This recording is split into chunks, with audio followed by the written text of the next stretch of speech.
Review do capítulo 255 com tradução oficial. Fica aí porque eu vou dizer tudo o que aconteceu nesse capítulo. A gente começa o capítulo com mais um lutador se juntando ao fight contra o Sukuna, que é o Larue. Ele também já mostra sua habilidade inata. Ele tem a capacidade de criar uma mão gigante que faz o que o Larue manda. Com essa mão, ele também conseguiu resgatar o Kusakabe. Agora então o Yuyui consegue teletransportar todo mundo sem problema nenhum. Ao mesmo tempo, o próprio Sukuna repara na técnica do Larue aí e repara que foi graças a ela que eles conseguiram salvar todo mundo. Mas antes da gente começar a luta do Miguel e Larue contra o Sukuna, a gente tem um flashback deles convencendo o Miguel a se juntar à luta. Miguel tá no seu país, parece num jardim botânico aqui, parece que o Miguel é alguém bem rico no seu país. E a galera tá pedindo para que ele se junte à luta do Sukuna, mas o Miguel não quer não.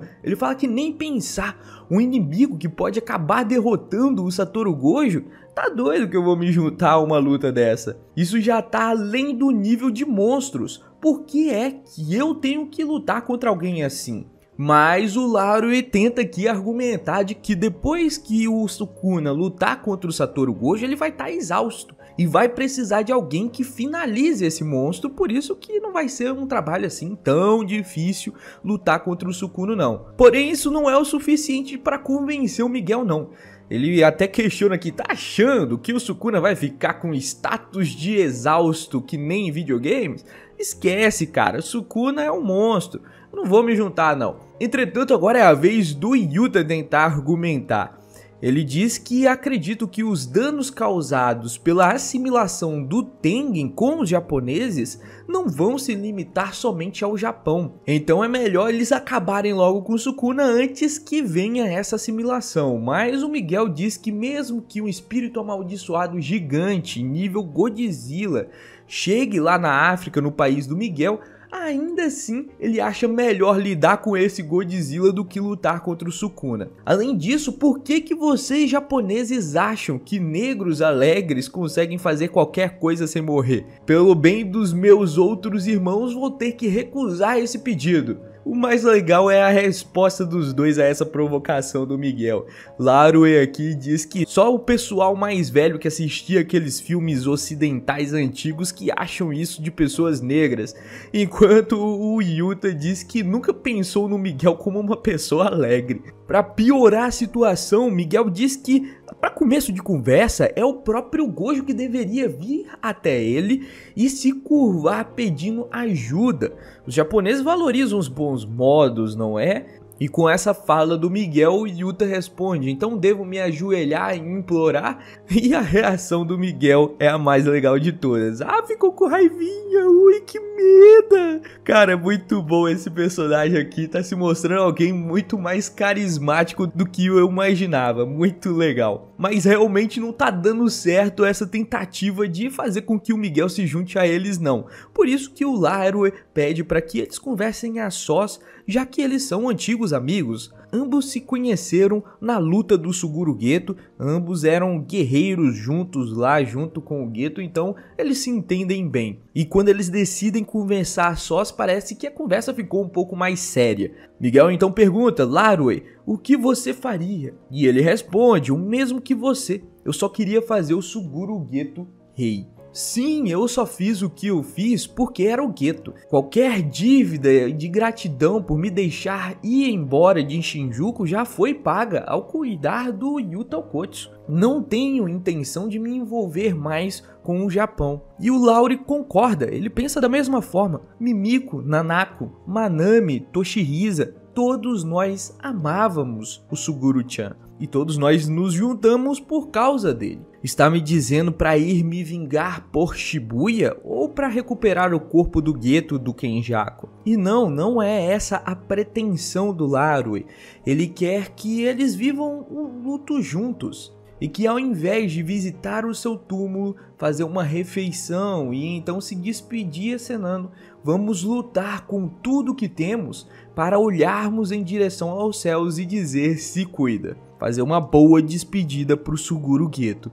Mas o Miguel aqui não acha que vai acontecer isso não. Não importa como encare, ele acha que o Geto vai ir pro inferno na realidade, não pro céu. Apesar disso, parece que essas falas do Larue, dele tentando convencer o Miguel de ir se despedir da forma apropriada do Suguru Geto, convenceram o Miguel. E por isso ele pede uma condição, ele não quer arriscar os nossos pescoços contra alguém que pode usar um domínio. Nós só vamos entrar nessa quando o Gojo e o Okotsu tiverem perdido e o Sukuna não poder mais usar o seu domínio. O Larue até se assusta, eu também? Claro, pô, quanto mais amigo, melhor. E aqui, galera, teve muita referência a mangás antigos do que aconteceu. Eu vou dizer aqui algumas referências, tá? Primeiro de tudo, o Miguel fala ali com o Yuta, brinca com o Yuta de que é o Satoru Gojo que deveria vir até ele pedindo ali referência, pedindo ajuda, até mesmo porque ele é o principal, né? Ele é o cabeça de tudo e porque ele espancou o Miguel. Além também dele ter sido o responsável por salvar o Miguel e pedir para que ele ajudasse o Yuta Okotsu, porque o Miguel fez parte de um genocídio quase. Ele ajudou o Suguru Geto a lançar todas aquelas maldições em lugares muito povoados. Então o Gojo foi muito importante para que o Miguel não morresse, não fosse punido de uma forma mais dura naquela situação. E o Miguel disse que já pagou essa dívida que ele tinha com o Gojo ao ajudar o Yuta Okotsu. O Yuta foi até a África procurar a corda negra e além disso foi ensinado pelo Miguel a como controlar sua aura melhor. Então o Miguel ajudou bastante o próprio Yuta Okotsu. Depois a gente tem a referência também do que aconteceu em Shibuya. O Larue diz aqui, cita todos os seus companheiros. A gente nem sabe se a Manami e o Toshihisa morreram para aquele meteoro gigante que foi lançado pelo jogo e que o próprio Sukuna ficou brincando ali, dizendo que nenhum deles deveria se mexer até o Sukuna bater a mão. Então, o Toshihisa e a Manami estavam lá e a gente não viu se eles conseguiram escapar ou não daquele meteoro lançado pelo jogo, dando a entender aqui que talvez eles também não estejam mais vivos. Porém, a Mimiko e a Nanako a gente sabe que foram mortos pelo Sukuna. Por isso que o Miguel acha que o Larue está pedindo para que eles se vinguem do que aconteceu justamente em Shibuya, já que o Sukuna matou pelo menos 2 aqui e talvez tenha matado mais 2 de seus companheiros. Mas não é isso o que o Larue quer não, ele quer somente se despedir de forma apropriada, fazer algo que o Geto gostaria que eles fizessem. O Geto está sendo possuído pelo Kenjaku, mas ele acredita, o Larue acredita que o Geto realmente gostaria é que eles impedissem com que tudo isso acontecesse, não é o que o Geto gostaria que acontecesse para o Japão. Por isso o Larue está chamando o Miguel para que eles fizessem o certo e agradassem o Suguru Geto aonde quer que ele esteja. Então se você não leu ou não lembra do que aconteceu, talvez tenha sido um pouquinho difícil de entender essa conversa, mas está aqui a explicação. Dito isso, vamos voltar à luta entre esses 3 personagens. Miguel e Larue estão observando o Sukuna e estão um pouco felizes. Miguel diz aqui, ele tá sem domínio, é um ótimo brinde direto do além, Satoru Gojo. Então valeu aí por não deixar o Sukuna utilizar mais expansão de domínio. Larue corrige o japonês de Miguel dizendo que não é brinde, é presente, né, que se diz. Além disso, sua técnica reversa está bem fraca. E dos seus 4 braços, o esquerdo da parte de baixo está faltando e o direito da parte de baixo está inutilizado para combate. Sem contar que o coração dele foi ferido e não está curando direito. Então a situação dele está bem crítica. Por isso o próprio Miguel aqui com um sorrisinho diz que até se sente um pouco mal de estar roubando toda a glória dessa luta e acabar de vez com o Sukuna. Mas o Sukuna não espera aqui não, tá vendo os dois sorrindo e fica meio pistola e já lança vários cortes aonde os dois estão, no prédio em que os dois estão, picotando aquela região. Mas o Larue consegue desviar e parte para cima do Sukuna utilizando sua habilidade de criar uma mão gigante. Essa mão gigante espreme o Sukuna contra a parede, mas o Sukuna não fica parado não. Ele corta essa mão, dá para observar que essa mão foi cortada e o dano causado à mão retorna para o Larue. Larue aqui está sofrendo com esse dano e enquanto isso o Miguel reaparece saindo de trás ali do Laro e desviando de todos os cortes lançados pelo Sukuna. Sukuna lança ali seus cortes e o Miguel, fazendo breakdance aqui, consegue desviar de todos muito bem. Além disso, o Sukuna mete-lhe um chutão em direção ao Miguel, que também consegue desviar dessa bola de pedra lançada em sua direção e também lançada na direção do Laro. Lembra que o Miguel e o Laro estavam mais ou menos na mesma linha? Então, essa bola de pedra foi em direção ao Miguel e também ao Laro, que utilizou sua técnica para pegar sua perna e desviar desse golpe do Sukuna. E bom, agora vem uma explicação um pouco da habilidade dos dois. A técnica do Laro se chama Heart Catch, ou em português, pegar o coração, e basicamente permite agarrar o alvo das técnicas. A mão imaginária pode ser restaurada quantas vezes o Laro quiser, mas quando ela é destruída, 1/10 de todo o dano que ela sofre retorna ao corpo original, ao corpo principal do Laro. Sukuna não considera essa uma técnica particularmente interessante, porém a do Miguel sim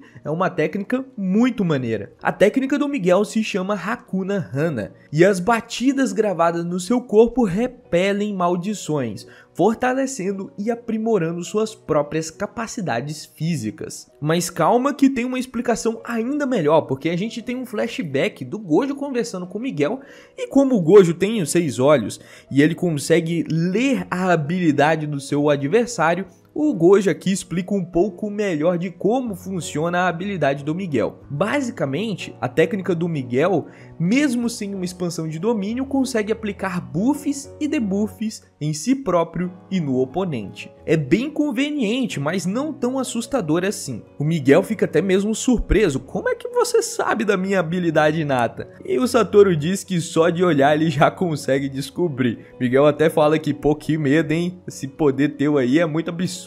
Mas o Satoru Gojo continua seu comentário. Apesar da sua habilidade inata, o que assusta mesmo é o seu corpo. Isso porque 99% dos feiticeiros são do Japão. Dentre eles, o Miguel, que tem uma estrutura óssea e muscular rara no Japão, é uma ameaça só por poder aprimorar tudo isso usando energia amaldiçoada. Apesar disso, o Miguel não gosta muito desse comentário não. Ele diz que o Gojo está o rotulando e sendo racista.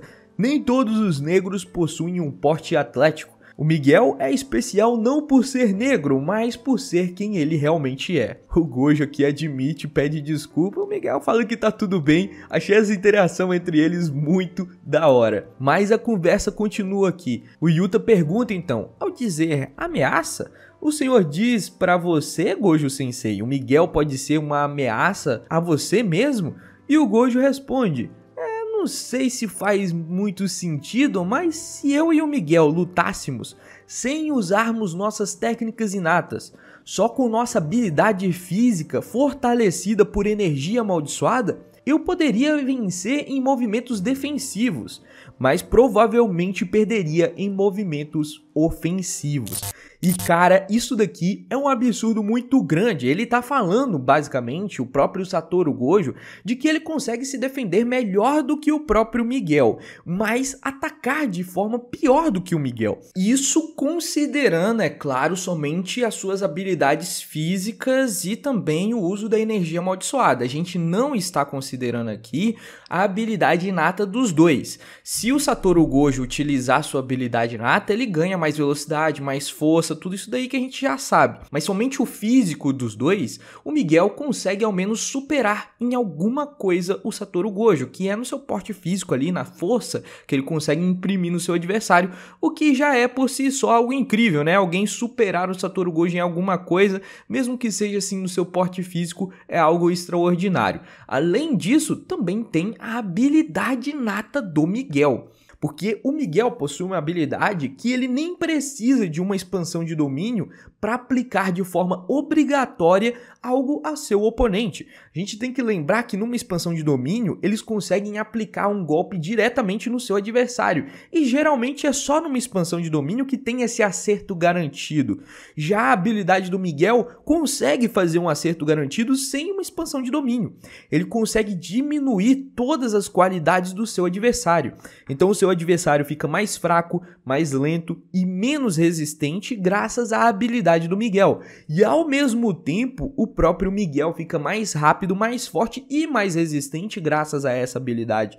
Isso explica também o porquê que o Miguel apanhou tanto do Satoru Gojo quando ele lutou contra o Satoru, e ainda assim ele sempre saía praticamente não machucado. Isso é graças à habilidade do Miguel, e agora a gente entende o porquê, né? No filme não tinha sido explicado, agora está sendo explicado. Então, ele ter essa habilidade, somado ao fato também de que ele teoricamente consegue superar em alguma coisa o Satoru Gojo, é algo realmente incrível e extraordinário. Mas enfim, agora a gente volta para a luta e a gente vê que o Sukuna tenta lançar algum golpe aqui, Miguel se defende, ele utiliza suas mãos para desviar dos ataques do Sukuna e contra-atacar a boca do estômago do Sukuna, metendo-lhe um murrão.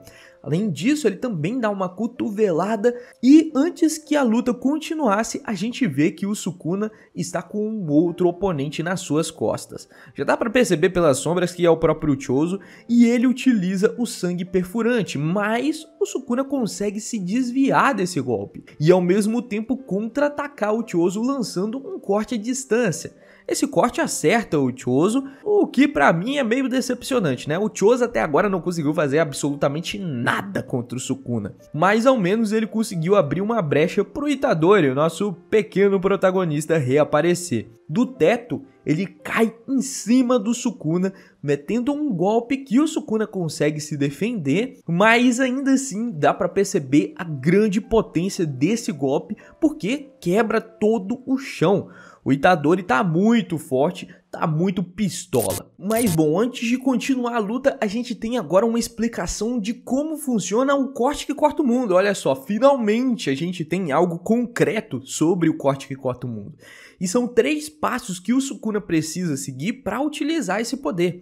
O primeiro é utilizar selos do Enma-Ten, que é o mesmo selo que o Sukuna precisa fazer para invocar sua expansão de domínio. É o mesmo selo que o Sukuna precisa fazer para invocar a expansão, ele tem que usar esse selo para fazer também o corte que corta o mundo. Além disso, ele precisa recitar os encantamentos. São 3 frases ali que o Sukuna precisa dizer para lançar o corte. E por fim, ele precisa apontar para o seu adversário. Somente apontando que ele consegue lançar esse poder. Porém, você lembra quando o Sukuna estava lutando contra o Satoru Gojo? Ele tinha apenas um braço útil, porque ele tinha perdido o outro naquele roxo irrestrito que o Satoru Gojo tinha acabado de lançar. Então, o que o Sukuna fez foi fazer um pacto nele mesmo para lançar um corte que corta o mundo especial no Satoru Gojo. Ele meio que fez um pacto para lançar um corte sem essas 3 necessidades aí, fazer o símbolo de mão, apontar e ainda cantar ali os encantamentos, e em troca ele seria obrigado a fazer todos esses 3 passos todas as outras vezes que ele querer lançar o corte que corta o mundo. A gente não sabe qual dessas partes ele suprimiu, ou se todas as 3 partes aí obrigatórias ele suprimiu para lançar o corte no Satoru Gojo, mas foi um corte diferenciado, foi um corte vindo de um pacto que obrigava o próprio Sukuna a fazer esses 3 passos para lançar o corte que corta o mundo depois desse primeiro que ele lançou do Satoru Gojo. Então, aos poucos, além também da gente ver as regras do corte que corta o mundo, a gente também tá vendo o que ele fez para acertar o Satoru Gojo. Foi algo diferente, mas ainda assim não foi totalmente explicado. A gente só pode supor que talvez ele tenha inibido todos esses 3 passos e o corte talvez tenha vindo sem ele nem mesmo precisar se mexer. Aí diminuiria o tempo de reação do Satoru Gojo, o que explicaria um pouco melhor o motivo dele ter sido cortado. Mas enfim, toda essa explicação vem justamente porque a gente começa a perceber que o Sukuna acabou de perder mais um de seus braços. Mais um braço esquerdo acabou de ser cortado. E quem fez isso foi a Maki. A Maki retornou para a luta, apesar dela estar com sangue na boca aqui, ela está sorrindo e conseguiu arrancar mais um de seus braços. Mesmo recebendo o Flash Negro, a Maki conseguiu se recuperar rapidamente e conseguiu voltar para a luta. E agora, o Itadori até mesmo se anima, porque ele não pode mais fazer os selos de mãos, já que ele só tem 2 braços direitos. A técnica reversa do Sukuna ainda não está funcionando bem.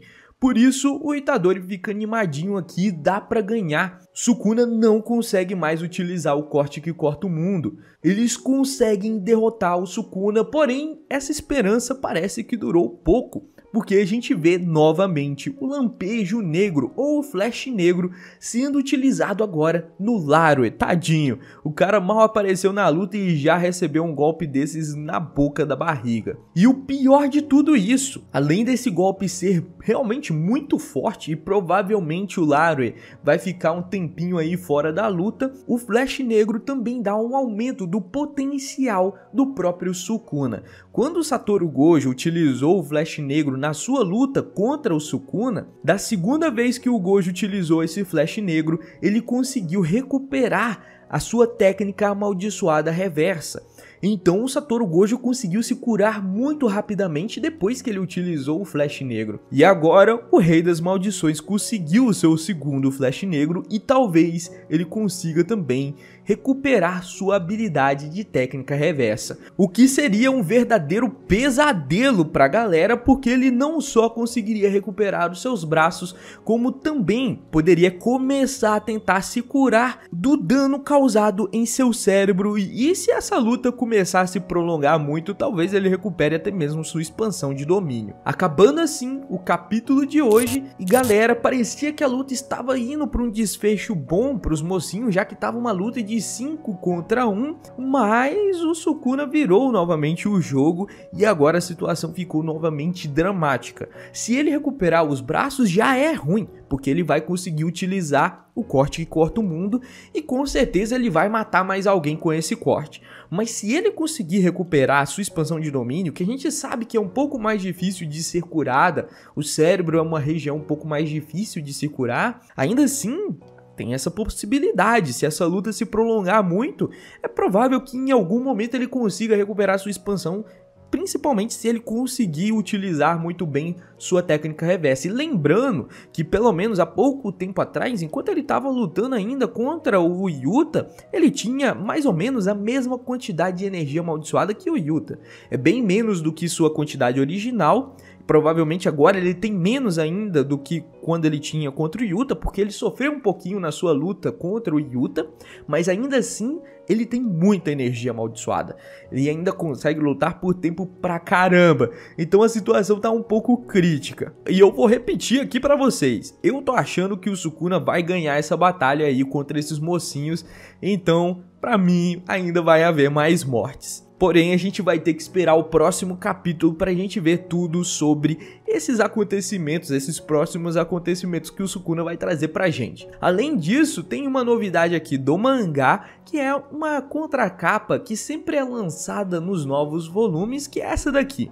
Eu não consegui ainda a tradução dessa contracapa, mas dá pra perceber algumas imagens legais nessa contracapa. Dá até pra ver o Satoru Gojo todo machucado, porém com os olhos abertos. Muita gente tá considerando isso daí como se fosse uma espécie de spoiler de que o Satoru Gojo iria voltar em algum momento, que ele seria curado pela Ieiri, e essa imagem quer dizer isso, mas a gente de novo vai ter que esperar pra ver se o Satoru Gojo vai conseguir voltar ou não. Mas ainda assim tá aqui a contracapa e você tira as suas próprias conclusões, beleza? E bom, era isso que eu tinha para trazer para vocês, espero que tenham gostado e também se inscrito nesse canal para não perder nada de Jujutsu Kaisen. Eu vou ficando por aqui e a gente se vê no próximo vídeo. Até mais!